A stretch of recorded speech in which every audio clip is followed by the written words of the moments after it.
Hello and welcome to a Thursday night showdown. Giants at the Washington football team. We had some really good showdown games, some really high scoring showdown games in the first two shows that we've done here. Now we have Taylor Heineke against Daniel Jones. Cody, good evening. Good evening, Adam. Speak for yourself. I'm excited for this one. I got my Danny Dimes shirt on. After last week, I had the Lamar Jackson shirt, and he airballed the optimal lineup as a 92% owned player. So we'll see what Danny Dimes can do for us tonight. Drew, good evening. I'm in pursuit of my third consecutive airball, Adam. I've got some candidates lined up. We went 6 snaps week one, our showdown slate one with OJ Howard. We went 5 snaps with Josh Oliver. Looking for a 4-snap airball tonight to keep the streak going. Thank God for me. I mean, I had Amari Cooper as the flag plant in the first show. Then I had Brian Edwards. He almost, I don't know if Brian Almost Edwards, an airball. Almost joined the airball club. Yes, but almost also. I mean, he might have been in the optimal anyways, but if he would have gotten in there on that last play, he definitely would have been in the optimal anyways. Not enough dilly-dally. Cody, how do you think about these slates that are expected to be low scoring? I mean, I believe the total in this game is like 40 or 41. I mean, we don't see NFL games with totals this low very often. How does that affect how you think about a showdown slate? Right. Yeah. The first thing that we're going to notice is ownership both at captain and flex on the defenses is going to be up, particularly on the Washington football team side. That's going to be one of the big deciding factors, especially in single entry and 3 max, whether you decide to opt for the Washington football team at all, let alone some of these people that are absolutely sick, and we'll put them in captain, but we'll talk about that later. You know, we noticed that just looking back at the data from last year, and again, small sample caveats apply to all this stuff, but quarterbacks still got there as the optimal captain in top 1% lineups at a 31% rate, followed closely by wide receivers, and then closely after that by running backs. So, you know, despite the scoring environment is what it is, you know, we still expect the players that we are rostering in high scoring games to get there as often about as we would in these low scoring type game environments. So, you know, from a captain perspective, still obviously targeting wide receivers. We can get into quarterbacks. I think we'll find an ownership discount today at quarterback 2 in the captain position. So definitely some interest there mixed in with some of these higher owned options from the Washington football team. Drew, Cody has been on a crusade on Twitter making fun of people who put defense in captain. I'm sure a lot of people out there are going to be tempted to put defense in captain tonight. How do you think about captain tonight in this really low scoring game? Yeah, I think the challenge is just always that the field in the games that you individually want to play a defense, the field usually is aligned with you and they do it really aggressively. And a lot of times, like you had talked about on the solo pod and different things with defenses that actually perform pretty well in shootouts because you get a lot of pass attempts, you get a lot of sack opportunities. In the slow-paced games, like certainly these defenses could give each other, give the opposing offenses a lot of problems. But you could also see drives that are like, 2 runs and an incomplete pass, Jason Garrett special. And that doesn't really do anything for you from a defensive perspective. So when the field's going to usually play that, that's an opportunity to kind of hope that the game script is just different. Because really all we talk about in these showdown slates is trying to find ways to be different. Because the more you dupe someone else, the more you're eating into your expected value immediately. So, it's tough. These slates are always tough for me when I really, really like the defenses. And I do like the football team's defense, the way they match up with the Giants' turnstile offensive line. I like it very, very much. But it's tough for me to play. I'd rather see, 2 like pass heavy offenses with a lower total with like a 44 or 45 where people get excited about the defenses a little bit and I can get there on reception value. This is going to be a slog. This is going to be a grind. And if you're playing the showdown slate, you're probably going to feel bad about your showdown lineups for the first quarter or so until we can get some of those defenses like worked out of the optimal lineups. Yeah, Brandon's article focuses on the main slate. Brandon Thorne's offensive line, defensive line mismatch focuses on the main slate. But I think I can say, without being in Brandon's shoes, that the number 1 mismatch of the week would be this Washington football team defensive front against the Giants offensive line. Let's get into the quarterbacks here. Cody, you mentioned you thought there might be some leverage to be had at the quarterback position. Danny Dimes can move and Taylor Heineke can move. We have them both with pretty decent rushing projections on this slate. Obviously, they're not Jalen Hurts, they're not Kyler Murray, they're not Lamar Jackson, but I mean, these guys 20, 25 rushing yards as a median, I think gives them a ceiling. Is it a big enough ceiling for you to have interest in them in captain? And what do you think about them at quarterback? Yeah, definitely. And so, as you mentioned, there is a little bit of leverage.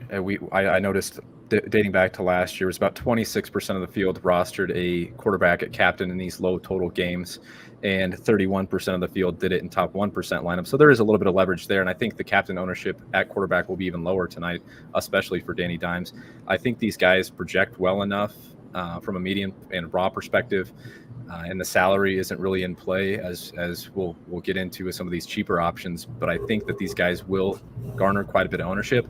However, I think a lot of that's going to funnel towards the Washington football team throughout all positions today. I don't expect a whole lot of captain ownership for the Giants at all.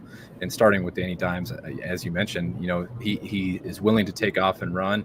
And if he does get pressured and scrambles and takes off and is able to produce some with his legs as well, if he gives us enough passing, we saw him put up 22 points last week and barely did anything with his arms. So if he can find the end zone, or if he could just get there on rushing volume alone, I will definitely try and be overweight the field on Daniel Jones' captain ownership. And Taylor Heineke, he might be the best quarterback in the game, which is really saying something. So I think from a cash perspective, despite the names that we're looking at, we're still playing both quarterbacks like we generally do. But in tournaments, I'm definitely interested in both of them, especially Dimes.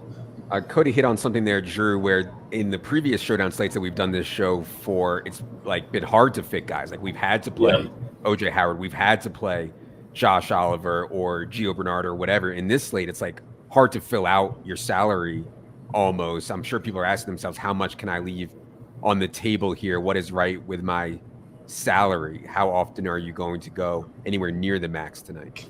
Yeah, in Showdown, it's a totally different conversation than any like main slate or any slate that's like bigger than like 4 or 5 games in terms of salary. Because in those slates, like you don't want to stray too far from leaving like maybe $500 or more. It starts to be, there's too many different options that you can make as pivots that are actually projected higher and probably correlate better. In a Showdown slate, you're trying to get unique and you're trying to avoid duplicates. So the further away you get on the salary spectrum, the more unique you're likely to be, just generally. Now Cody's done some work on like how far is too far in terms of what you're gaining in uniqueness versus projected points and different things like that. But I think this slate, with the way that it's priced, I mean, if you were running a lineup out there that was like 45,000, I don't even think that's a problem. Like I think you can be way under salary and still create competitive lineups, because it's hard to have players that really separate a ton from one another in this kind of slower pace slog projection.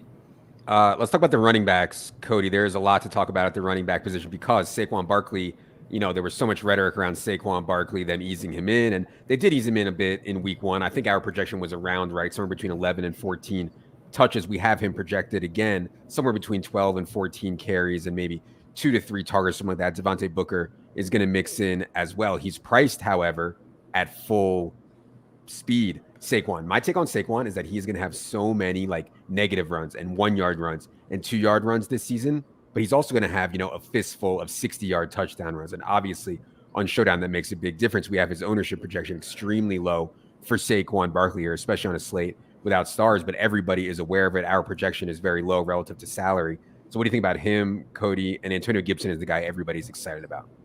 Yeah, I think on Saquon, we might even be a little bit high on his ownership. I think we could just see, given his raw projection, some of that ownership funnel even more towards Gibson and Daniel Jones and Taylor Heineke and Terry McLaurin. So I think we might even be a little bit high. Certainly in captain, I don't think he's going to find his way into too many lineups. But you hit on it, like in GPPs, we're really hoping for a ceiling, whether he can break a long one. Maybe he gets two cracks near the goal line and puts up 2 touchdowns, or we might just be wrong on his workload. I know he mentioned that, coming off 2 games in 4 days is not ideal for him. So maybe there's some workload downside, but maybe he felt really good after last week's game. Maybe another couple of days of practice helped him out. So I think you can talk yourself into some narratives that, either A, he's going to have a bigger workload tonight, or, go the other direction, in that he might be limited even more with too many games and back-to-back set basically. So it really depends on your feel for it, but I certainly think there's some merit to having some ownership in large field tournaments, just off the on the off chance that he breaks a long run or is efficient around the goal line if they get those opportunities. And then Gibson on the other side, I mean, 80% ownership on a running back as a 3-point favorite. We saw the Giants defense get carved up pretty bad last week by Denver running backs. So I don't think there's a whole lot to say there. I would say that, in small field single entry tournaments, I think the ownership is going to get extremely high on Gibson at captain. And one quick move you can make is just to get off of that. And that should start to give you an idea of different roster construction there. And then, same thing in large field tournaments. You'll want some exposure. Be mindful about how you're building around him while he's your captain. But I think there's a few other options down the board that we can get excited about too in large field tournaments where, as Drew mentioned, we're just trying to be unique. Yeah, Chris asked, do you think any lineups with Gibson and McKissick can work? Antonio Gibson, we know McKissick is going to play on clear-cut passing downs, but Gibson played on a few. And Gibson, I mean, even when he's out there, like first and second down, they throw to him a ton. Gibson had 23 touches on 55 offensive snaps. I mean, his role is outrageous. But Dink, what do you think about lineups that include both Antonio Gibson and J.D. McKissick? Yeah, in a showdown slate that can work because you might only have like 4 or 5 touchdowns scored in this entire game, and there's a way that each of those guys could be one of those touchdowns. So I don't worry about making those types of same positional restriction groups on showdown. I don't make a lot of groups on showdown. It's very different than like a main slate for me. I do more stuff with like correlations where I might dock a player's projection a little bit if they're in a lineup with in this case, if McKissick in lineups with Gibson, I might dock McKissick's projection like 5-10%, something like that. But I don't make any hard rules to rule that out. I think I have grouped myself out of winning potential lineups more than I've grouped myself into winning potential lineups with those types of decisions. So would not be opposed to having them in the same lineup tonight. Yeah, and J.D. McKissick 2,200 is obviously underpriced in full PPR drafting, as you can see right there in our projection that he is one of the better raw values. I will say, if you are fading Saquon, and I assume many of you are, it means that you likely think Devontae Booker is going to play more than maybe the projections think. And so Devontae Booker, I think, is also in play at the running back position. Let's go to wide receiver and tight end here. Wide receiver, I mean, I always like to play wide receiver in captain, in showdown when I can. There just aren't that many options. I thought Sterling Shepard played a great game. I always believe in Kenny Galladay's talent. I love Terry McLaurin. I think those guys are fine. I'd also note that De'Ami Brown, I thought Cam Sims was going to rotate in week 1. De'Ami Brown ran 28 routes. Cam Sims ran 1. It was all De'Ami Brown. I can't believe he's only 1,400. I was tempted to bet some overs on his props as well. I think De'Ami Brown, I mean, now that I look at this, I could see our ownership projection being a little bit low there. But people don't need the salary savings, so maybe they won't play De'Ami Brown anyways. Cody, what do you think about wide receiver and tight end? Yeah, I think you start with De'Ami Brown because it's just an obvious misprice. As you look at, just overall raw projection, he projects the same as Darius Slayton, who's $5,200 more expensive. He projects for more than his teammate Adam Humphries. Even Kadarius Toney is $400 more expensive. So that's where we get into this issue that even if you're running out lineups using an optimizer, the optimizer is going to want to force that in, even if it leaves you with 47, 46, 45K in salary. So, it's tough because when you look at how salary correlates with fewer dupes, you would generally think that if your lineup is leaving a lot of salary on the table, you're going to be less duplicated. But the majority of the field now, I would say, is running optimizers or at least thinking through projections. So I think a lot of these lineups that have De'Ami Brown and leave salary on the table will still be kind of duplicated. So a quick way to get different from that is just to play someone with a lower projection and a lower ownership projection, someone like his teammate Adam Humphries. We're obviously banking on kind of an outlier performance from Adam Humphries, given that he's playing less snaps and running less routes and likely isn't as talented as De'Ami Brown. But you get an ownership discount. I don't think he'll find his way into as many lineups for those that are using optimizers. So getting different in that sense makes a whole lot of sense to me. And then the top 3 or 4 guys I really have a ton of interest in terms of trying to find a captain in large field tournaments that has the type of upside that can win me a tournament at low ownership. So it doesn't look sexy, and I don't know how many opportunities someone like Kenny Galladay is going to get to let those 15, his 8 out of 15 develop with the Giants offensive line and the Washington football team's defensive line. But, if Kenny Galladay comes down with a couple of deep balls, we saw that he was used near the goal line again last week. So, I'm trying to find ways to get different with these high upside receivers. I like somebody like Kenny Galladay tonight. Yeah. I think just from a bet on talent perspective, like close your eyes and bet on talent. I think Terry McLaurin, I mean, I know he's the most expensive, but he strikes me as the best. Terry McLaurin is such a baller. And like I love Ryan Fitzpatrick. I don't know that the downgrade from Fitzpatrick to Heineke is really that much. And so if people are going to not be playing McLaurin and captain as much because they're afraid of Taylor Heineke, I think that would be a mistake. Drew, there's a lot here. Evan Ingram's not playing. I mean, God, we're projected way over Kyle Rudolph's prop, and I kept looking at it and I kept being like, should we be betting Kyle Rudolph overs? And I just like, I can't bring myself to bet an over anyways, unless I'm really convinced. And then I really can't bring myself to bet Kyle Rudolph over, but we do have a projection way above his prop. Also, I know some sharp people in the prop game. Shout out to our friend Court, friend of the show, who was saying he knows some sharp people on the Adam Humphries overs. Adam Humphries prop line was around 2.5 catches. And I know some sharp people, Court said, were betting on that. I like that as a pivot that Cody mentioned. Anything at wide receiver and tight end that has your eye here, Drew? Preferably some people who are actually going to play snaps in the game. Yeah. I'll try to keep those guys. So Kadarius Toney, no. So I think if you're thinking through ways that the Giants could be successful offensively is really kind of the starting point. Basically, I think this whole showdown slate comes down to, do you think the Giants can be successful offensively? Do you think it's a better way to play that in GPPs than playing Washington's defense? Now, Washington's defense, the current projected own that we have on it is like 23.5 and like 5 to 7% of caps. And that's actually not outrageous. And I think it's like playable at that level. But if you're going away from that, if you think that ownership can get really a lot higher, then you got to think, okay, how are the Giants going to be successful offensively? And it's hard to think of it when you watch the Giants play, when you watch the Washington football team defense. But I think it would probably come from a big play. And the big play shots that they take are to Galladay and to Darius Slayton. I think it's unlikely that they're like sustaining long drives and converting a bunch of third downs. Like, I just don't think that's the case. And so I know Sterling Shepard had like the big game last week, and I'm very high on Sterling Shepard. He's one of my highest utilized players in best ball this season.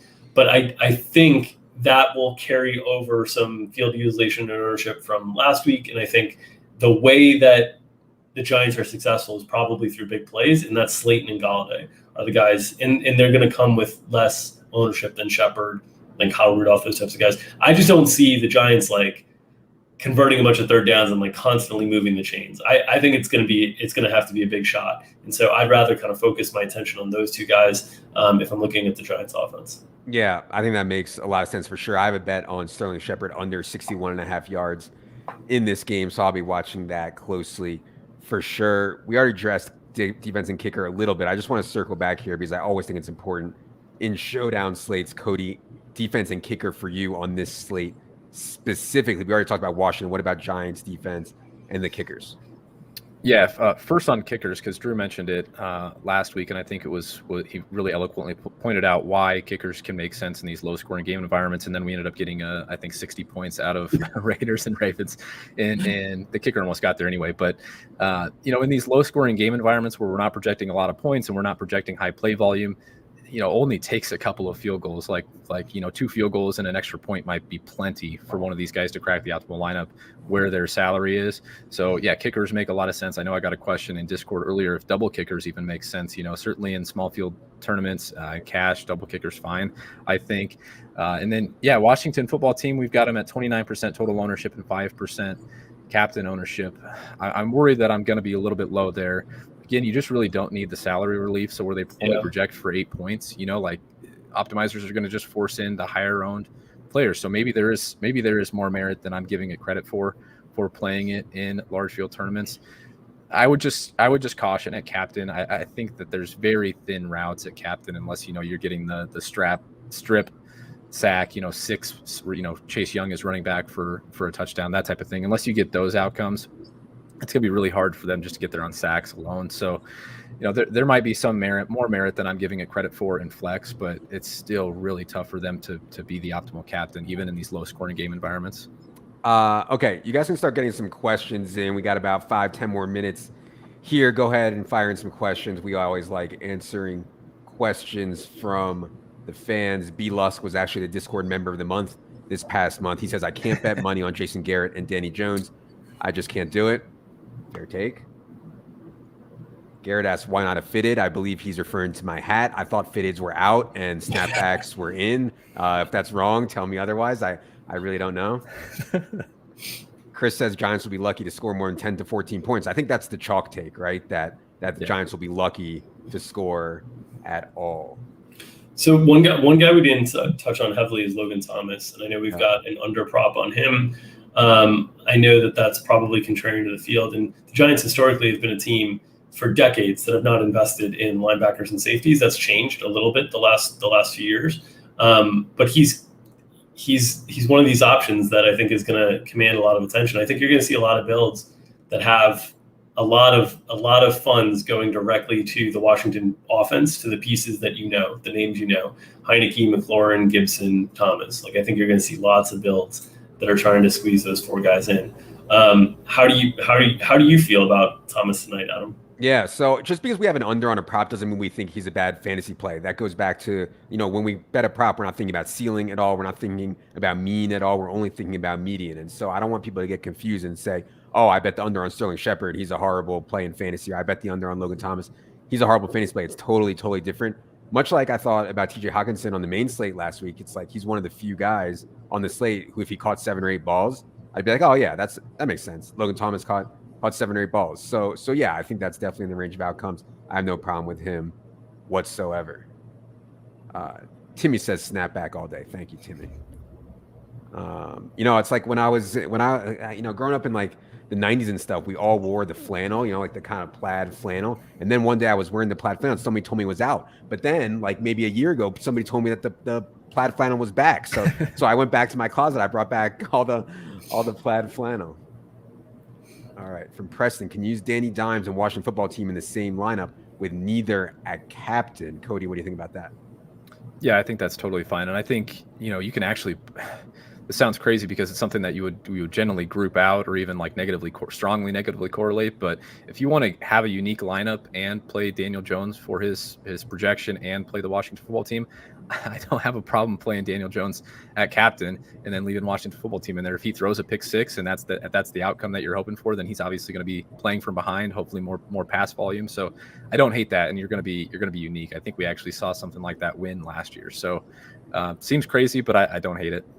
Yeah, I just want to hop in on that as well. Like most of Danny Dimes' fantasy production over the years has come in absolute garbage time. We saw that in week 1 as well when he had the rushing touchdown late and kind of drove them down the field. He has not been a successful quarterback at moving the ball consistently during the course of the game. So I kind of think, honestly, if you're unlocking Daniel Jones' upside in this game, it's probably because of one of two things have happened. Either Washington has steamrolled offensively and gotten out to a really big lead, or he's put them in bad positions with turnovers that have allowed them to score quickly and up the tempo of the game. Otherwise, I think the Giants are going to be content to try to play this game as vanilla as possible and like play for the close loss, a classic Jason Garrett special. Like I don't think they're going to be doing anything that's trying to actually like innovate and win the game. I think they're just going to be trying to keep it close until the game gets away from them and they're forced to pass, because I think they're going to be so scared to let Daniel Dimes drop back against Sweat and Chase Young. Yeah, the most pressure sensitive, arguably the most pressure sensitive quarterback in the league. Tim, he says this is his last question for Cody. Tim, I'm just letting you know this is the last question you're ever allowed to ask Cody, so this better be a good one. Would you make an exception to your usual rule of max 2 kicker DST? I don't think it's going to happen in a lot of my lineups naturally anyway, but just dating back to the data from last year, it's just so unlikely to be enough in a top 1% lineup. Like you're really hoping for a complete outlier game. And I know like 9-6 is possible.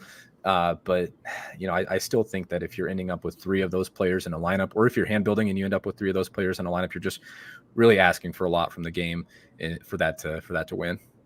Andrew asked, why does Adams look so shocked in the thumbnail? I mean, I just gotta get this off my chest. Why do these stupid faces turn GTO in YouTube? I mean, who came up with this? So I love our YouTube guys. It's great. And I want our YouTube to be successful. But why do you have to look like a fucking ass clown in the thumbnail for it to be GTO? If somebody can explain that to me, I'd appreciate it. David says, any PSM readings for tonight? Yeah, I mean, I think if I was going to say anyone who's popping the PSM tonight, the league leader would certainly be Kenny Galladay. I mean, if you saw Kenny Galladay's Instagram last year, dude is out for the year with a hip injury. And I mean, doing something, not suitable for work to a young lady on Instagram. And so the PSM is popping on David on Kenny Golladay tonight. Can we play Logan Thomas and captain tonight? Absolutely. I think anybody with a ceiling tonight who can catch 7-8 passes obviously can be played in captain tonight. Diami versus McKissick straight up. Cody, what do you think about that one? In a vacuum, Diami versus McKissick. I think it's Diami all day straight up. If you're not worried about ownership or anything like that, then yeah, give me Diami. Mm-hmm. Let's see. Oh, we always talk about, we've had a lot of success with that. Has underdog 4-2, in other words, 4 underdog players, 2 favorites. Has that been in the optimal both times we've done this show? We're close to it. I think it was, yeah. I think last it was 4 Raiders 4 Raiders, 2 Ravens without Lamar last time. Yeah. What do you think about 4 Giants, 2 football teamers tonight? Yeah, I mean, just look at projections across the board. Like, you're going to get Washington football team guys flooding your lineups because they project the best at running back, quarterback, wide receiver, tight end. Then you've got Diami, you've got the defense. Like, you're going to get so many 4-2 and even 5-1 Washington football teams that I think if you just build 4-2 and like really not worry too much about ownership, especially in smaller field, build 4-2 Giants teams, I think you're gonna set yourself up for success in terms of being unique. The way I kind of like to do that tonight, if you're going to take that approach, is I actually think you could go like Antonio Gibson in Washington defense and then 4 Giants and have like Gibson at captain. That'll be a unique way to get the most, owned player at captain with kind of a different lineup build. But basically the idea being that Washington plays from ahead. They get some sort of turnover that creates short fields for Gibson. He racks up touchdowns. The short fields are limiting the reception volume from the Washington receivers. And as a result, now there's just not a lot of points coming from the Washington offense, and the Giants are having to play catch up. And so I think those types of builds are pretty interesting tonight. Tim says, is it crazy in a 23,000 person field to fade Gibson completely? Drew, what do you think about that? Go for a complete fade. No, I mean 23,000 entries is a lot of entries. So and Gibson's pushing ownership in the 7. It could be in those fields in the 60 range. I mean, he's going to be massively utilized. Yeah. So I don't think it's out of the realm at all. I mean, I'm looking now. I guess we have our projection on Gibson at 80%. Yeah. So we saw with Lamar last time. Yeah. A player can have a decent game, and especially a running back. So much stuff happens to running backs. I mean, there's been a number of showdown slates over the years where you've had a workhorse running back get hurt in the first 2 plays of the game, and then all of a sudden, all those lineups are trash. I remember a Baltimore-Pittsburgh showdown slate like that last year. So you can definitely make that fade. Leone likes to talk about getting guys as they're coming back from injury. He's talked about this a lot. Yeah. And so if you wait to see it, and Saquon Barkley goes off and has 25 carries for 150 yards and 2 touchdowns, well, then it's too late. Next week he's going to be massively owned. So I hear what Jason's trying to say. My counter would be second game in 4 days, and that's why we have his projection so low. They've talked about coddling him, but I like where Jason's head at. I mean, if you wait to see it on Saquon, it's going to be too late. All right, a couple more before we get out of here. James says, you look great. Thank you, James. Appreciate you. Landa, the faces are so corny. Believe me, I know everybody knows they're so corny. I mean, you have to be an idiot not to know that the YouTube thumbnail faces are corny. I mean, everybody knows it, but that's what works on YouTube. It makes no sense. Young Phil says he blames the Zoomers for the thumbnails. Yeah, I'm not exactly sure what the Zoomer cutoff is, but I'm pretty sure none of us 3 are on it. All right. Should we get to... Gilu says it's an algorithm. You're telling me there's an algorithm that scans YouTube and shows people the corniest faces? I don't believe you. Devontae Booker, viable play. Yeah, like we said, I think Devontae Booker mixes in a decent amount tonight. He's just not very good in the offensive line. It's just, it is what it is. But I do think Devontae Booker will play a decent amount tonight. All right. Flag plan time. Let's let Drew go last. I mean, or actually, I don't know, Drew. Do you want the whole board to access here so you can go first? I don't know. I can go last. Okay, Cody. I've got a few options. Okay, Cody, go ahead. Well, I've got a tight end, but he's not going to play 0 snaps, so we don't have to worry about that. But I'm flag planting Kyle Rudolph. Oh no! You talked about the overs. It's a showdown slate with the Giants and the football team. It can't be that bad. All right. Hear me out. Kyle Rudolph ran a route on 62.8% of week 1 dropbacks, 14% target share. 2 end zone targets. The football team linebackers were obliterated in coverage last week, gave up 10 catches. So, like he's going to have to get the ball out quick. He's not going to be able to, Daniel Jones, that is, he's not going to be able to sit there and drop back and hold the ball for 3 or 4 seconds. You're going to get these short 6.8 ADOT from Kyle Rudolph targets. And yeah, I mean, if there's anybody I think on this team that racks up volume, he talked about Sterling Shepard, it could be Kyle Rudolph. He's got a full-time role and he's only $3,200. He's not going to be owned at all because there's guys that are better than him in that price range. So yeah, you can laugh all you want, but I'm flag planting Kyle Rudolph. The reason that Kyle Rudolph won't be owned is not because there's other guys in that range. It's because he runs like a dad, and I hereby on this YouTube show challenge Kyle Rudolph to a race. Whenever he's ready, I'm ready to race Kyle Rudolph. I am going to go with the guy who's actually going to play. The optimal captain tonight will be Terry McLaurin. I mean, guys, Terry McLaurin, one of the best wide receivers in the entire NFL. I know the matchup against Bradbury is not great. Hopefully that keeps his ownership down a little bit. But man, when I'm looking for a guy in this game who can go like 6'132", it's undoubtedly Terry McLaurin. He might actually be the only one on this entire slate who can actually do that. And so I'm going to go with Terry McLaurin. I know it's the easy way out. He's probably the most expensive player on the slate outside the quarterbacks, which, oh no, he's not. No, not even close. See, this is contrarian. Terry McLaurin, optimal captain. The third highest projected ownership. Terry McLaurin, optimal captain. I got to balance it out. You're going to take a guy who's not going to play, so I got to balance it out. All right, let me talk about Kadarius Toney. All right, no. No, we're not going Kadarius Toney. I think the 2 guys I've been between were neither of you selected. So I'm going to coin flip, and I'm going to go on the more contrarian side, which is the Giants side. I'm going to go Darius Slayton. There is airball potential here, so I like to keep with the brand because we could certainly go another 0 for 0. But I do think if a Giants wide receiver is going to make it in the captain slot tonight, I think it's going to come via a really big play. And while Kenny Golladay gets that average depth of target down the field, it takes him a little while to get down the field compared to Darius Slayton. So some of those prayer yards, which I specialized in flag planting Marquez Valdez-Scantling last week, we're going for more prayer yards this week with Darius Slayton and hopefully coming home with it. Adam Schefter just retweeted, and somebody said it was important. I just want to get this before we get out. Adam Schefter just retweeted. Okay. Never mind. It's not important. I lied. Okay. Is it Kenny Galladay's Instagram? No. Adam Schefter leaves the Kenny Galladay Instagram jokes to me, buddy. All right. Good luck on Showdown tonight. If you guys have not checked out our in-season package, be sure you do so. Just go up here to subscribe.